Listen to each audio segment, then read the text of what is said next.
Ceremonia de presentación del libro El Capitán del Itata, 1922. Historia de un naufragio. Señoras y señores, tengan ustedes muy buenas tardes y sean cordialmente bienvenidos a la ceremonia de presentación del libro titulado El Capitán del Itata, 1922. Historia de un naufragio. El autor de este libro, Patricio Caldera Gaete, es magíster en arte y patrimonio de la Universidad de Playa Ancha. Ha desarrollado una larga trayectoria en las artes visuales a nivel local y nacional, obteniendo variados galardones. Ejerce la docencia artística en la Universidad de Playa Ancha y en la Escuela Uruguay de Valparaíso. Este es su primer libro editado, el cual transita por la vida de su tío abuelo, Julio Caldera Arauz, capitán del vapor Itata, trágicamente desaparecido hace un siglo en los mares del norte chico de nuestro país. Un relato familiar que se transforma en una historia nacional e internacional. Esta investigación se desarrolló a lo largo de 4 años, recabando testimonios en las distintas bibliotecas del país. Además, incorpora una exposición de artistas nacionales en torno a esta tragedia nacional. Una visión de la plástica, que se incluye como anexo, junto a una galería de fotografías y documentos de la época que está disponible en el sitio web de la editorial. Para conocer más detalles al respecto, tendremos la presentación oficial de este libro por parte del periodista, investigador y escritor Andrés García Lago Marcino.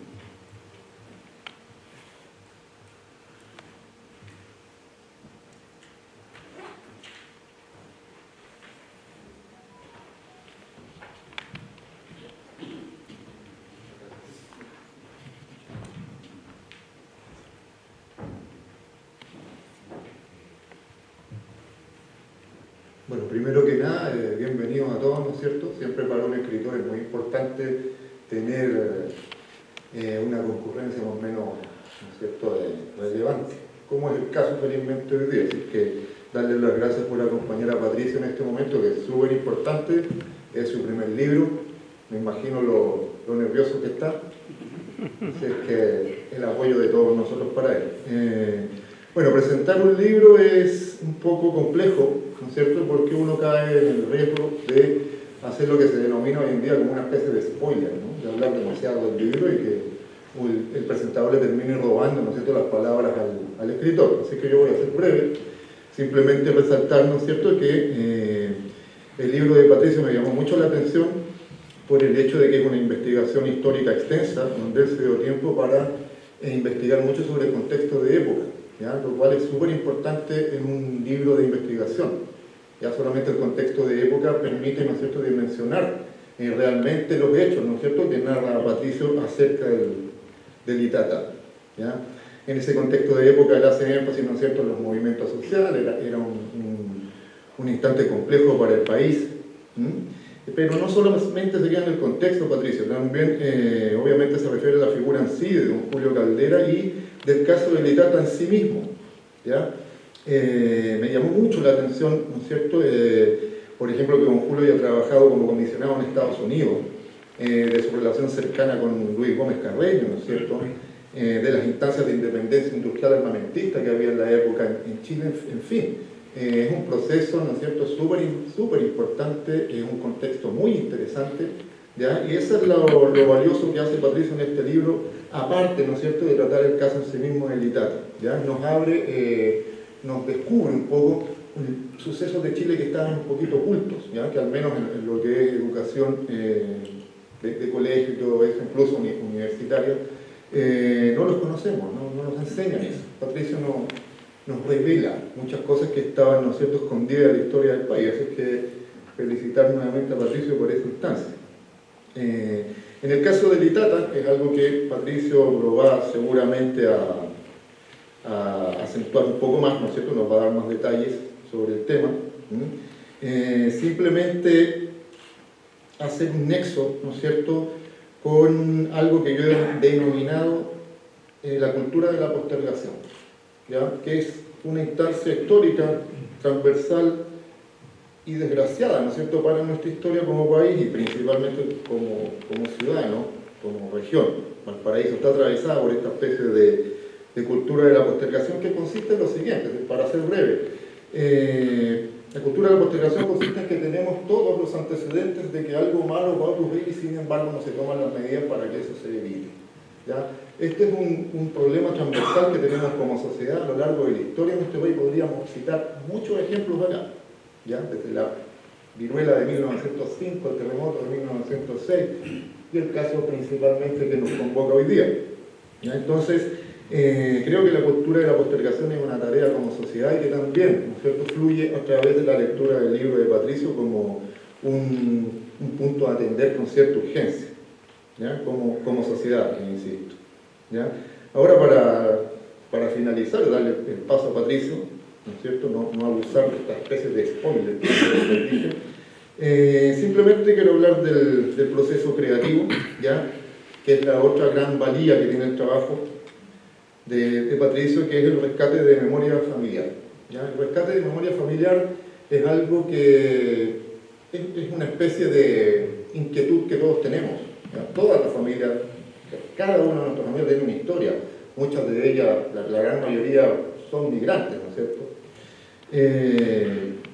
Y lo que hace Patricio aquí es lo que muchos tienen siempre como proyecto y que nunca ejecutan, que es contar la historia de la familia, contar una parte importante de la historia familiar. Entonces aquí yo creo que, aunque sea un poco grandilocuente lo que voy a decir, cuando uno ejecuta esta clase de trabajo, como que en el fondo cumple una misión en la vida.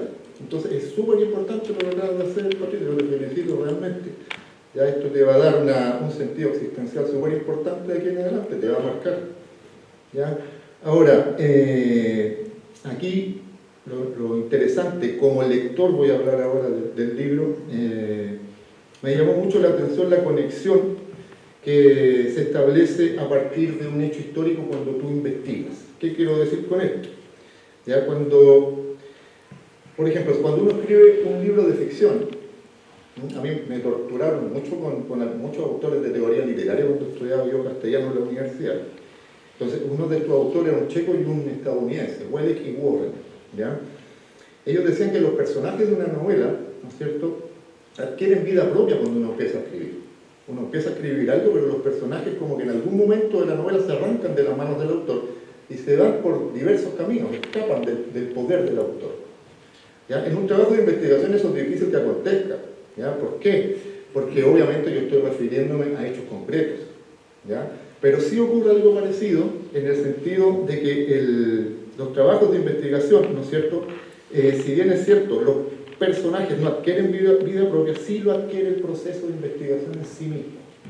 ¿Ya? Cuando yo hago un proceso de investigación, me encuentro con 1000 caminos. Yo tengo que elegir por cuál camino ir. ¿Ya? Entonces sí existe esto de que a veces el proceso de investigación adquiere un camino en el que uno empieza manejándolo y después el camino se lo lleva. Se lo lleva hacia vericuetos incluso que uno ni siquiera esperaba. ¿Por qué digo todo esto? Cuando Patricio me propone escribir el prólogo de su libro, yo no conocía la historia de Itata, salvo lo que me había comentado Patricio mismo, ¿no es cierto? Que era su tío abuelo, que era un barco que había naufragado en 1922, en circunstancias trágicas, ¿no es cierto? Y ¿por qué digo yo que adquieren vida tal como adquieren los personajes de una novela, los procesos de investigación? Es porque cuando Patricio me propone escribir este prólogo, yo venía llegando precisamente de un trabajo de investigación de las salitreras. Justamente venía llegando de las salitreras, donde estas personas que murieron trágicamente en este naufragio, ¿no es cierto?, jamás alcanzaron a llegar. Entonces se da, ¿no es cierto?, una figura que uno tiene a veces la tentación de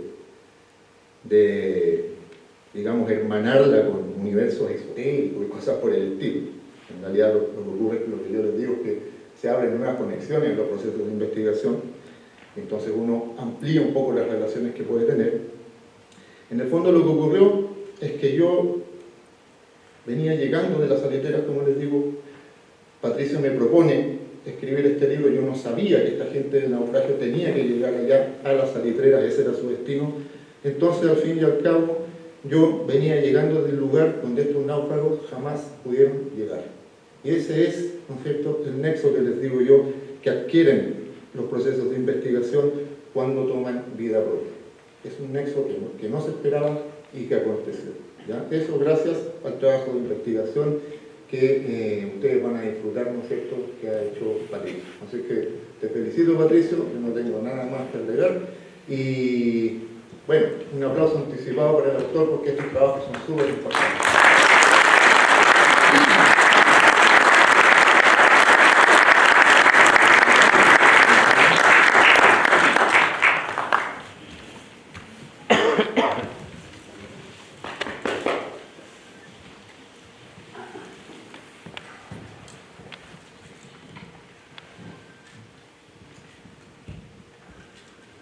Palabras del director de la editorial Punta Ángeles de la Universidad de Playa Ancha, don Guido Cáceres.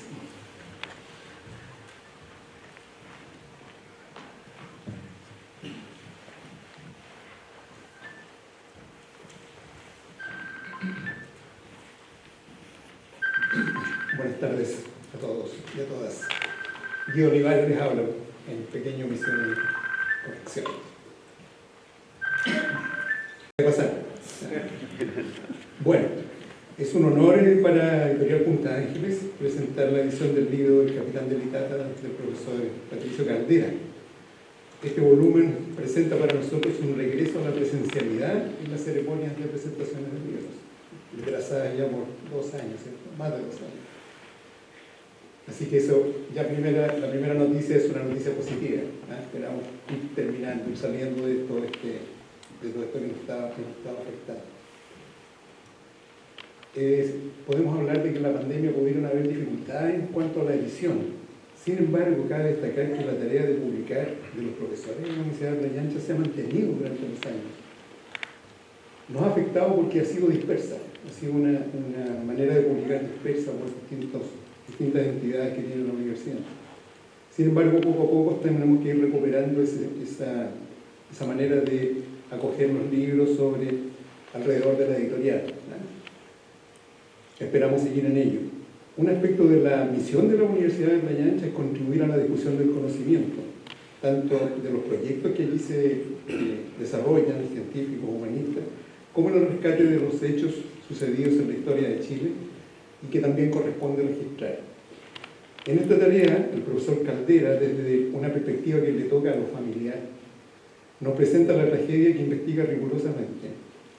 También nos habla del contexto histórico en que se desarrolla y para ello reúne una serie de documentos que contribuyen a visibilizar la historia y también que en este momento hace una convocatoria a artistas que expresan, artistas contemporáneos, actuales compañeros del profesor Caldera, que expresan su mirada de los hechos desde el punto de vista de sus disciplinas. Además, este libro utiliza los recursos digitales para complementar esa edición.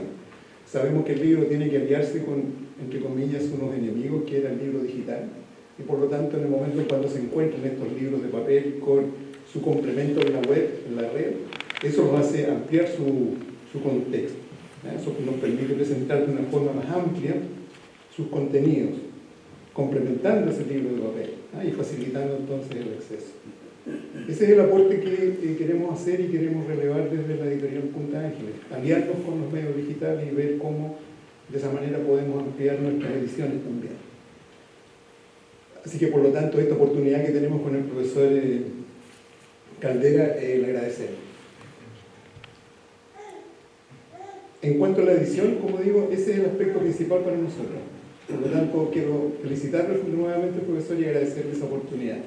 Y ahora, en esta ceremonia también, agradecer al museo por acoger esta presentación y por ello, muchas gracias.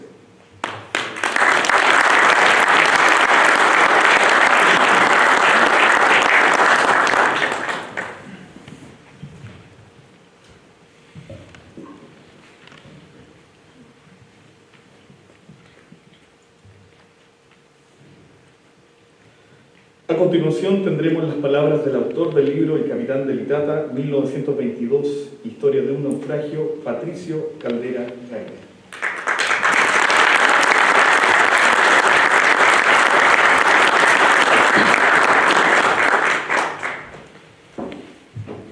Gracias por venir a todos los amigos, a los familiares, a las autoridades, a los colegas, a los profesores. Muchas gracias por estar, a los artistas que vienen llegando. Muchas gracias por estar acá. Dicen que cuando uno se conecta con las emociones, se conecta con las dimensiones. Y yo creo en eso, y creo que esa energía o esas almas, en el caso de la figura de mi tío, de alguna manera se acerca mucho más en este momento, y más encima en este lugar que lo vio crecer, lo vio formarse como marino. A mí me interesa mucho eso, la conexión con las emociones. Y hay un premio Nobel que decía, Camilo José Cela decía que existían dos tipos de personas, aquellos que construyen la historia y otros que la padecen. Yo no sé muy bien en qué lado de la historia quedaron estos personajes que aparecen en el relato. Lo que sí puedo decir que encontré muchos actos de heroísmo desinteresado, anónimo, que me conmovió mucho en el transcurso de la escritura.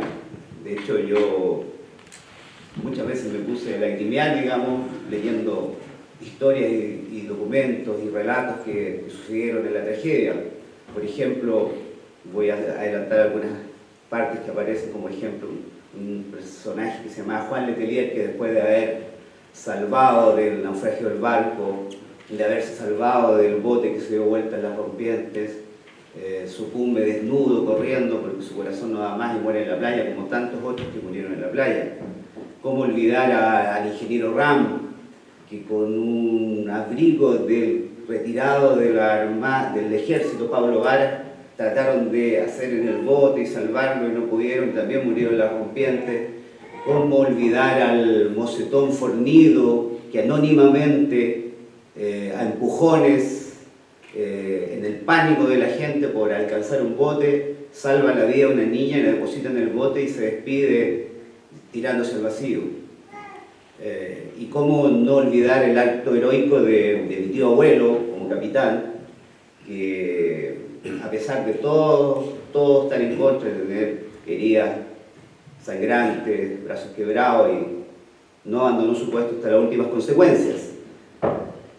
Por lo tanto, hoy en este lugar para mí es tan importante recordar la historia del naufragio en la persona de mi tío abuelo, y espero que les guste el libro, que sea ameno, que lo disfruten, no solamente por el contexto histórico, sino por la conexión emotiva que pueda tener, la conexión humana que pueda tener.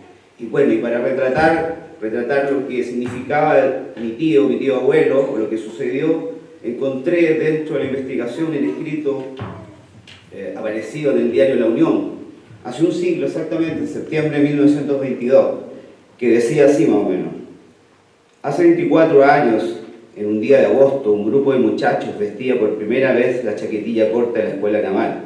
Entre ellos estaba Julio Caldera. Las personas de aquella distante época, al salir de la escuela a la calle, armados de cadetes, de soldados, recordarán haber visto al término de la fila un pequeño muchacho, al más pequeño de toda la escuela, al cual a duras penas y con grandes zancadas de sus cortas piernas, extenuado bajo el peso de la carabina y de la mochila, caminaba jadeante y risueño. Aquel niño era Caldera, el chiquitín Caldera, como le decían sus compañeras con afecto, y como le continuaron llamándolo de su vida entera, a pesar de él haber sobrepasado con los años en robustez y estatura a los que para mirarlo antes tenían que bajar los ojos al suelo. Más de una vez al desfilar vimos el público señalarlo regocijadamente al ver al pequeño y arrogante lobo a la cola de la formación, siguiendo con dificultoso andar a sus compañeros mayores. Antes de un cadete de verdad parecía un tierno niño que sus padres, vistiéndolo con el corto casaquín de cadete, hubieran querido lucirlo como vestido de hombre ante el público. Al calor del nido común de la Marina de Guerra, bajo su austera disciplina, levantándose en las mañanas con las estrellas que parpadeaban todavía en el amanecer del frío cielo, sumido en libros, ejercitando sus infantiles músculos hasta convertirlos en acero, transcurrió su vida de colegial. Muy luego él despuntó la hombría, la firmeza de carácter, la lealtad, la abnegación, envueltas en un manto sutil y transparente de liviana simpatía y de alegría eterna. Salió gordo y prosiguió en su carrera, alegre, franco y varonil siempre. Pronto el mal le brindó sus primeros triunfos y sus primeros alevosas traiciones, naufragando, niño aún, en el Pinto, en el trágico naufragio de 1905 que le costara al país la pérdida de uno de los más esclarecidos jefes de la Marina. Dio la vuelta al mundo y bajo las velas, los mástiles y las jarcias del buque escuela recibió su bautismo de olas, de vientos huracanados a miles de millas de la costa. Comandó cañones en los cruceros de guerra, convirtiéndose en el oficial artillero, y su antigua voz de niño, convertida en recia voz de hombre, supo ordenar el fuego mortífero de una certera salva que en medio del humo blanco y llamaradas rojizas lejos iban a alzar estremecedoras trombas de agua que habrían sembrado la destrucción de la muerte en un buque enemigo. Supo, como el más avezado navegante, arrebatarle el misterio a la costa y a los astros el misterio de la situación en el mar. Y ya lobo viejo, curtido el rostro, continuaron brillando sus francos, leales y alegres ojos, a despecho del tiempo y sus reveses. Pero aunque ya hombre para sus compañeros, siguió siendo el chiquitín de nuestros años de niño. Y así lo queríamos, niño siempre, porque era algo nuestro, juventud nuestra, recuerdo de amanecer que hoy, al hallar nuestro amigo sepultura, parece también sepultarse y morir como pedazos del alma que van cayendo uno y otro. Cuando su desgracia trascendió, no fue el capitán de Vitata el que sucumbiera, fue el hermano pequeño, la alegría de la casa, el que jadeante, risueño y alborotado siguiera nuestros pasos marciales de cadete. Y cuando las primeras difusas informaciones llegaron, sus compañeros dijeron: ha sido el último en abandonar el buque, que así se estila a bordo. Y así fue, manando sangre de sus heridas, lo recibió el bote y sucumbió, pensando tal vez en un último destello de su imaginación: he cumplido con honor como me lo enseñara mi marina de guerra. Ante la magnitud de este dolor, que en balde pugna por ocultarse bajo una aparente energía, ante el estallido de las lágrimas de sus amigos y hermanos, solo me resta decir, como en otra ocasión: inclinemos la frente, cese por un instante el clamor egoísta en que se vive, y olvidando generosos rencores que dividen a la patria, familia, unamos nuestros brazos fraternales. Pierre Chili, Diario La Unión, 1 de septiembre de 1922. Eso.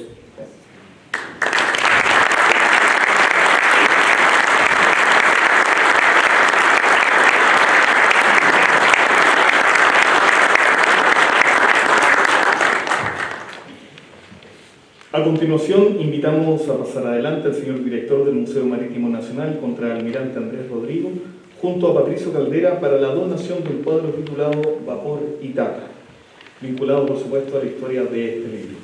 Asimismo, podrán disfrutar de la exhibición de algunas imágenes recopilatorias del proceso artístico de dicha donación.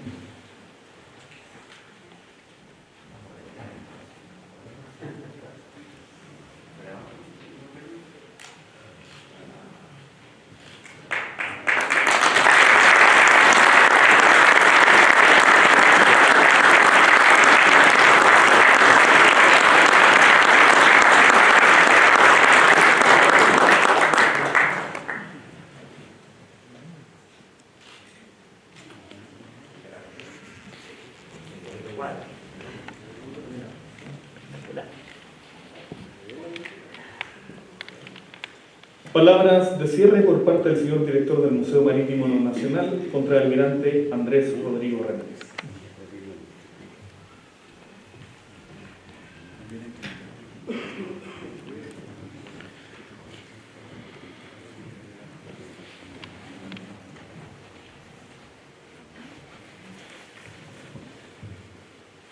Señor jefe del Departamento de Educación de la Escuela Naval Arturo Prat, comandante de fragata don Gonzalo Pedrero Alonso, señor Patricio Caldera Gaete, y autor de este maravilloso libro que lo hemos leído mucho ya, ¿cierto?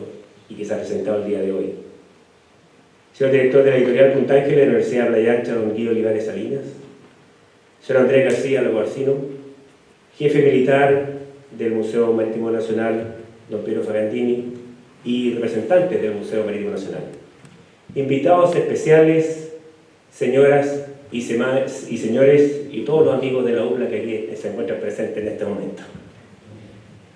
Junto con saludar a todos los presentes y agradecerles su presencia, quiero agradecer también a Patricio Caldera por elegir el Museo Marítimo Nacional para el lanzamiento de esta importantísima obra. Y de igual forma, y en nombre de todo el equipo del museo, agradecer sinceramente su amable gesto al donarnos la pintura, maravillosa pintura que están viendo ustedes en este momento y que recientemente hemos develado. Y que de alguna manera contextualiza también el arduo trabajo de investigación de Patricio y la propia tragedia de ese 28 de agosto de 1922. Tanto en el libro, y que lo hemos ilustrado bajo los comentarios de Andrés García, así como en la pintura, existe un elemento común, cuál es el mar. En el texto, el mar y su bravura es, en definitiva, a quien se enfrenta el capitán del Itata. Y en el cuadro recién donado es el mar, en que sus olas y grisáceo cielo lo transportan quizás al día de la tragedia y nos invita a la reflexión y dimensionar de lo sucedido hace ya 100 años atrás. Este museo cuenta de la historia del mar, pero la significancia de la historia no se mide solamente por el origen o el impacto respecto de sus consecuencias, sino también la trascendencia de la historia radica en las personas que la construyeron. Y es por ello que me quiero detener en algunas líneas del libro que hoy se ha presentado. Para quien les habla, como hombre de más de casi 4 décadas en la actividad, les puedo decir que el libro evoca de manera magistral las diversas situaciones, emociones e incertidumbres a que se enfrenta un capitán de un barco. Que no es solo el saber sortear las inclemencias del mar, sino que es mucho más que eso. El capitán se enfrenta día a día al hecho de tomar decisiones, en donde esas decisiones trascienden a veces la subsistencia de la propia vida de las personas que conducen. Y tras la pluma de Patricio, me doy cuenta que el capitán del Itata lo tenía muy claro. Un capitán que en el momento que se estaba produciendo el desastre, producto de que quizás muchos factores estaban involucrados, tales como las malas condiciones de mar y viento, la tercera cubierta, que producía un desbalance en las condiciones de estabilidad de la nave, la rotura imprevista de la caña de gobierno o un sinnúmero de animales sueltos en las cubiertas superiores. Sin embargo, siempre sus pensamientos estuvieron no en buscar una solución de última hora para enmendar el origen de los problemas, sino que, como viejo lobo de mar, se percató que la suerte estaba echada y mediante una actitud más bien pragmática y controlada, su preocupación fue siempre hacia la seguridad y sobrevivencia de las personas. Pero pareciera que la mar reconoció a este gran hombre y lo quiso atesorar para sí. Y a pesar de haber sobrevivido al naufragio después del volcamiento de la nave, emergiendo tras las olas a duras penas y herido, su afán de apoyar a los náufragos hizo que durante una maniobra, tratando de conducir al bote de salvavidas a costa segura, fuera tragado por las aguas, arrebatándole su vida entre la inmensidad de la noche y las olas. Un triste desenlace para alguien que siempre supo de la importancia del cumplimiento del deber y del honor. Y ese es el sublime legado que nos deja el capitán del Itata, el tratar siempre de sobreponerse al adverso y de ir en apoyo de las personas bajo su responsabilidad.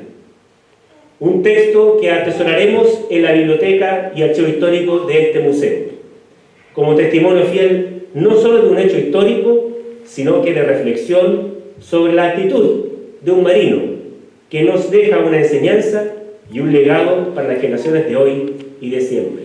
Muchas gracias.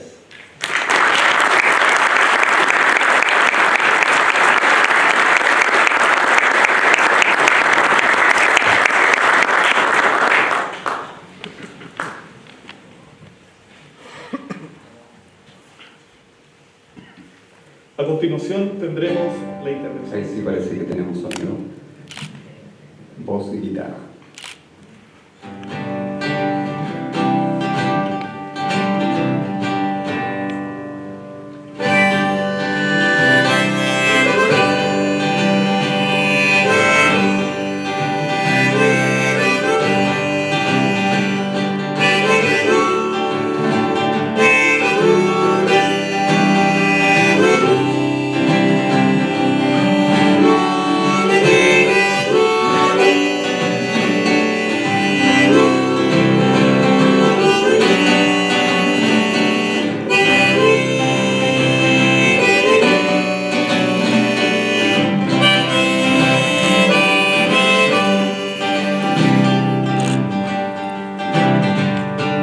Buscando un tiempo mejor, todos se hacían al mar, sobre una espuma de plata, bordo delicada empezando a soñar, rumbo hacia el norte esta vez, con la esperanza quizás de tirar todo al barranco por el oro blanco y no volver jamás. Con voz de trueno gritó el capitán: sálvese todo el que pueda, que en la tormenta el vapor se irá al fondo del mar.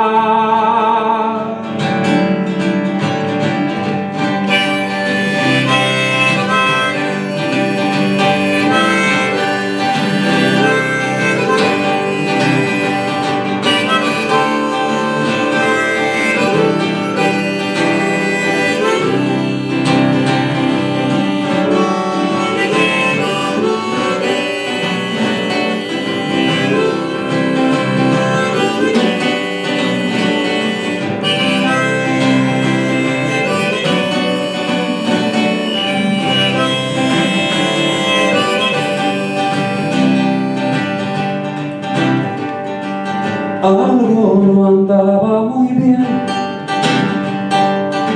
no solo el cielo y el mar, y el capitán angustiado estaba obligado y debía zarpar.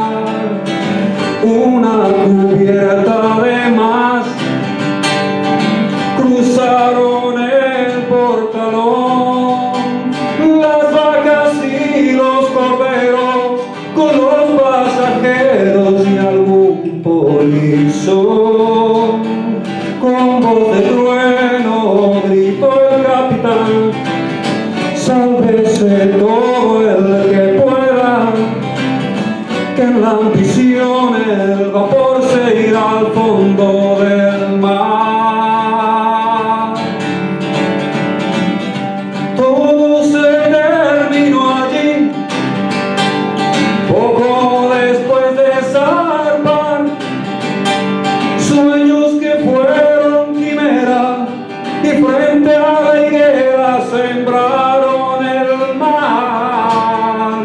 Con voz de trueno gritó el capitán: sálvese todo el que pueda, que la ambición el vapor llevó al fondo del mar.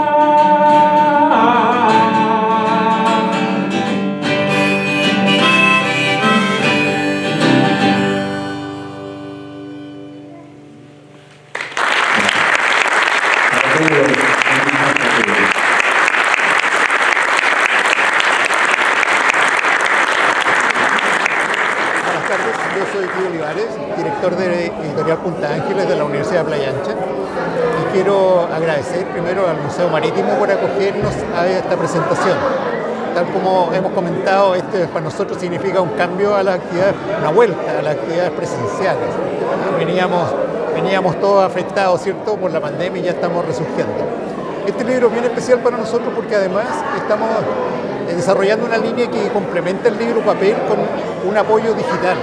Este tenemos que adaptarnos a las nuevas circunstancias de lectura. Así que por lo tanto ese para nosotros es una buena experiencia de poder editar este libro complementado con material en la página web. Hola, muchas gracias soy Alexia Caldera, la soy la hija mayor de Patricio Caldera. Estoy muy orgullosa de él, de todo lo que ha logrado, de todo lo que se sacrificó por estar en esta posición hoy, de estar mostrando esta tremenda historia familiar.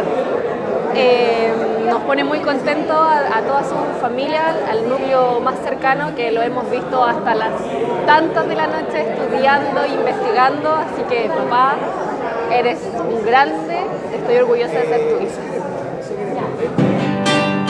Todos se hacían al mar sobre una espuma de plata, bordo delicada empezando a soñar, rumbo hacia el norte esta vez,